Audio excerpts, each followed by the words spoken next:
Today is Wednesday, August 7th, 2019. I'm here with Barbara Britton Sensei, and also David Halpern Sensei is off camera, but here as well. Today we're talking about Kanai Sensei. When did you start? How did you get into Aikido? And when did you first meet your teacher? Okay. And was Kanai Sensei your only teacher, or did you study with somebody else? Or? I learned about Aikido in graduate school because I read a book, George Leonard's Ultimate Athlete. Oh, cool. And it was really moving to me. And so then I did an internship up in Philadelphia, actually. Oh. Yeah. And so I knew about Aikido, and a guy that was also working, we lived in a halfway house for young adults who had mental health issues. And so one of the workers said, "Oh, yeah, I do Aikido." And I was like, "Oh, I want to go. Interesting. And so I started in Ki Society. Oh, interesting. With Maruyama Sensei. Okay. Who I believe is still alive, who I'd love to see again. You know, I lived outside of Philly in Bryn Mawr, Devon, Pennsylvania. Know it well. Yeah. And so I didn't get in that often, but for that year that I was there, I experienced it for a little bit. And he was so adorable, Maruyama Sensei. He was just funny and light, and I still remember him saying that this is the very best defense. Listen closely. And he ran off the mat. So, it was just wonderful. I was so bad. I had never done any physical So you weren't a sports person? Oh my gosh. I mean, I'd done a little bit, but I was so bad at everything. And so, yeah, I was a really poor beginner. And I could just see people practicing with me like, oh, no, not this one again.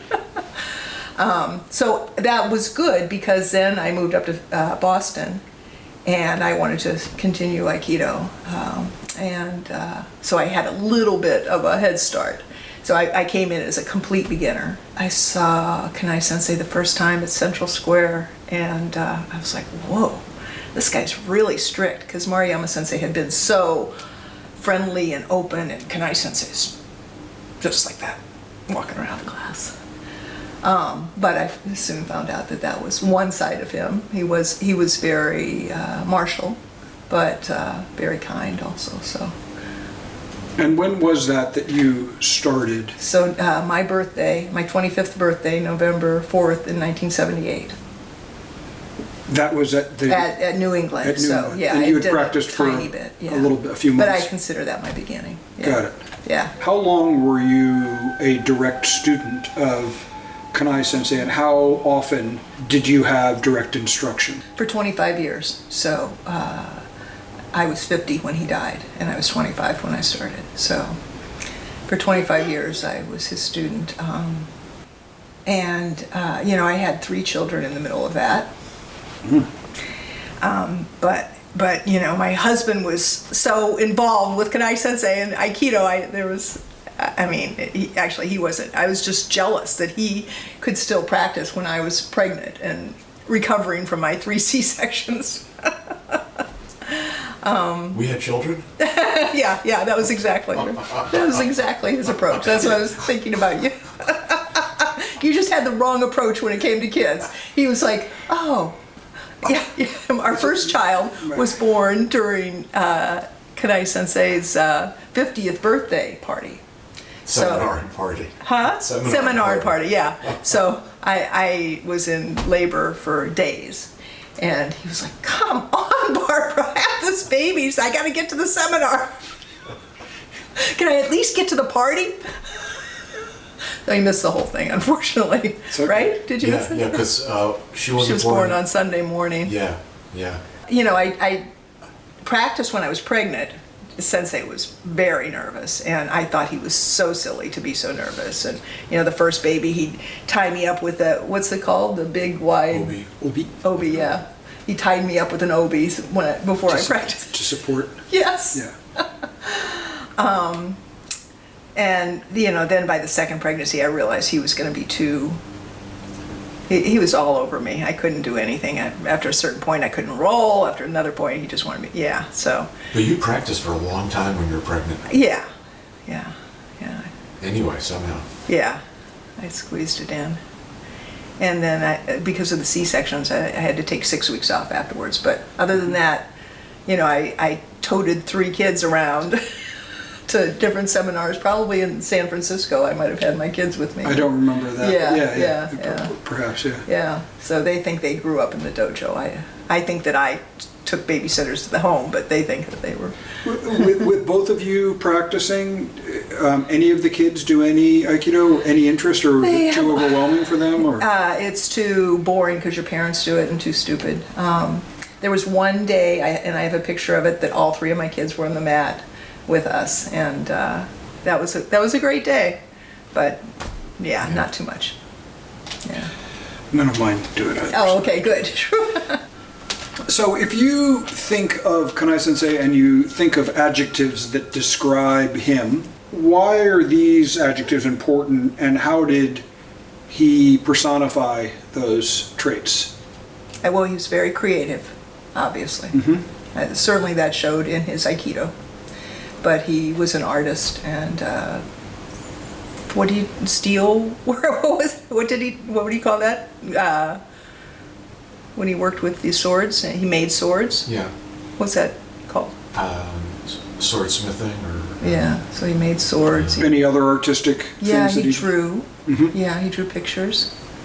he worked in wood, and especially like scabbards, and he could make any sword fitting, any part of the sword and sword. He could make blades. He could make all the fittings. Yeah, and the picture we have down in your office, he drew. So yeah, he was amazingly Wonderful. creative. Yeah. Okay. And I think that really came across in his Aikido. He's so creative and so kind.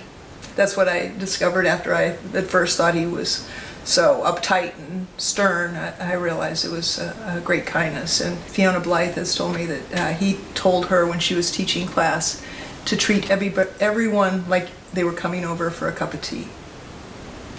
And he never told me that, so. But I think we all learned like to treat people visiting. Well, we certainly saw him walk around the mat, and he made a connection with every person. Yeah. So he was very kind, and he loved his children beyond belief. Yeah. Wonderful. And magical, just magical. You know, he was so strong, and yet when you grabbed him, it was so soft. Do you remember his wrist? It was like a big marshmallow, and then you'd be flying through the air someplace. He used me for ukemi one time in Florida. It was sumiyotoshi, so it's just a corner drop, and it was just so quick and so powerful. And I took a break fall, and he's looking at me like, "What are you doing, woman? This is just, you're just supposed to go down to the mat." But it just made me do that. You know, it was so much power, and so it was very magical. The combination of the two, the softness and the power. What did your teacher, Kanai Sensei, what did he have to say about his teacher or teachers? Not too much. I don't remember ever asking him about O-sensei. I think other people did, and I'm sure they have a lot more to tell you. I think he was a little angry at Tamura Sensei that he always resisted. What do you mean by that, if you could explain? Well, just that, Tamura Sensei was a teacher, one of his teachers when he was in Hanbu Dojo, and he was always resisting Kanai Sensei. Oh, when they practiced? Yeah. Got it. And all the students. And certainly Tamura Sensei did that to all of us, too. He always resisted. Block technique? Yeah. And so I think Kanai Sensei didn't like that. Yeah, I don't think that he taught us to take the ukemi. That the person taking the ukemi was helping the person throwing learn the throw. Interesting. Yeah. So I think that's the way I think about it. That even if this person doesn't have me in the right spot, I want to go to that right spot to help them learn how to do it. So I think that's certainly carried through at our dojo. Do you feel like Kanai Sensei followed an orthodox interpretation of the style of Aikido? as he understood it, or do you think that he knowingly introduced innovations? Well, I think that was his creative part, yeah, that he certainly knowingly introduced innovations, because you could just, and the fact that he could work those out in his mind before he came to class is really mind-boggling. So he would take us and throw us in a new way. So we saw the techniques developing along the way. You know, Kata Hiki Itoshi used to be a little bit different, and yeah, we saw them, and so he was creating, but I really feel like he was using the principles that O-sensei had taught him. You know, and I thought he was translating those principles as he understood them to us in technical Aikido, for instance. Yeah, but he was very specific about where you put this hand, where's this foot goes. You know, it was very specific. What was your teacher's background outside of the dojo? And did this influence his personal practice or teaching? Gee, I don't know. He loved to fish and he loved to swim. As I said, he loved his children once they came along. And he was very artistic, so, you know, I think he was busy outside of the dojo. It wasn't just Aikido, but I don't know how those things influenced his Aikido. Were there some interesting stories about your interactions with Kanai Sensei? One story he told me, and I'm probably going to get it all messed up, was that him and Chiba Sensei were very competitive with one another.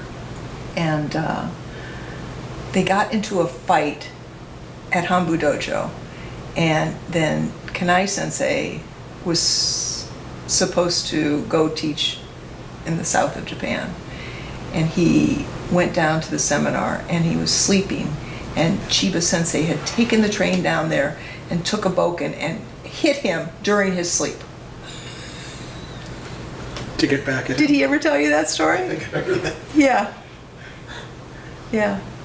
Sort of like Kato from the, Yes, from the Pink exactly. Panther. Not now, Kato. Now. He jumps at him. Yeah, but, I mean, that was like, they did have that thing.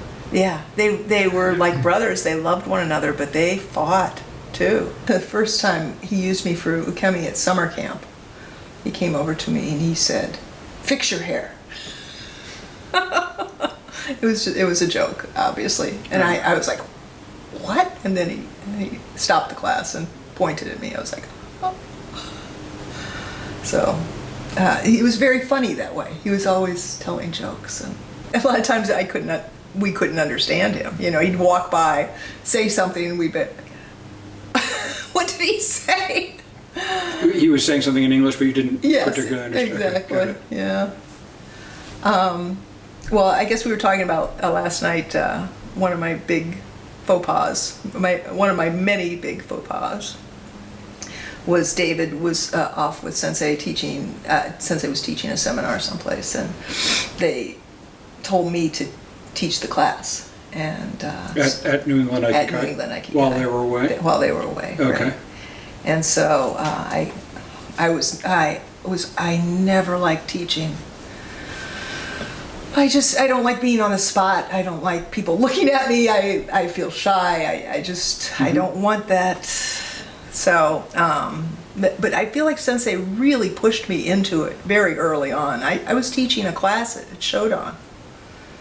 The morning class, obviously, but yeah. So anyway, this was an evening class, so I was really, and a senior student, should I use a name? A senior student to me came in, and I was like, "Oh, would you like to teach this class?" And he was like, "Yes." And I was like, "Oh God, that's a funny response." You know, we could have had a little bit more back and forth about it. So he gets on the mat and he does the warm-ups, and then he says, "The way I do this is," and I was like, "Oh, Barbara," because really we were all trying to do what Kanai Sensei did, and it was his dojo, and maybe it's true that I was watching him so closely, and I really wanted to just do what he did, and I realized that was a big mistake. That was a big faux pas on my part, but I didn't get into trouble. Sensei got mad at David. because David had told me to teach the class, and I hadn't taught the class. In fact, it's even worse. In my version of the Stuff story. rolls downhill, I guess. So the way I heard it, when he said, like you said, this is the way I do it. He said, "I know usually you people do it a certain way, but tonight we're going to do it my way." Not only that, but then when Sensei got back, we have a book where you record, every class. It's a diary. Yeah. You're supposed to record, who taught, how many students, what techniques. He heard about this, that the guy said, "You usually do it one way, but we're going to do it my way." So Sensei wrote what I saw later in the book. This guy's way. Yeah. Mr. X's way. The techniques were there, and he drew an arrow, and he said, "Mr. X's way." And then I got the shit, because he told me to have her teach, and she didn't teach, so that was my... That was unfair. It was obviously my mistake. So I thought that was very unjust. It was unjust. You're absolutely right. And then I yelled at her for a long time after that. 25 years or so. Yeah, about that. Any other general stories that you'd like to relay while we're on the sort of the general, Well, on anything really? Yeah, just near the end of his life, we were all, he had been sick for 10 years. He'd had his first stroke or heart attack 10 years earlier, so we knew we were living with him. We knew how precious it was, every class. Fiona and I would say to each other, "We're so lucky. We are so lucky." And near the end, he said to Fiona, he said, nobody ever watches me." And I thought that was so funny, because we were trying so hard, and we were watching every move he made. And yes, we were incapable of doing it correctly, but we were trying. One time he said on the same theme, he said, "Why do students always copy the bad habits of their teachers and not the good habits?" That's good.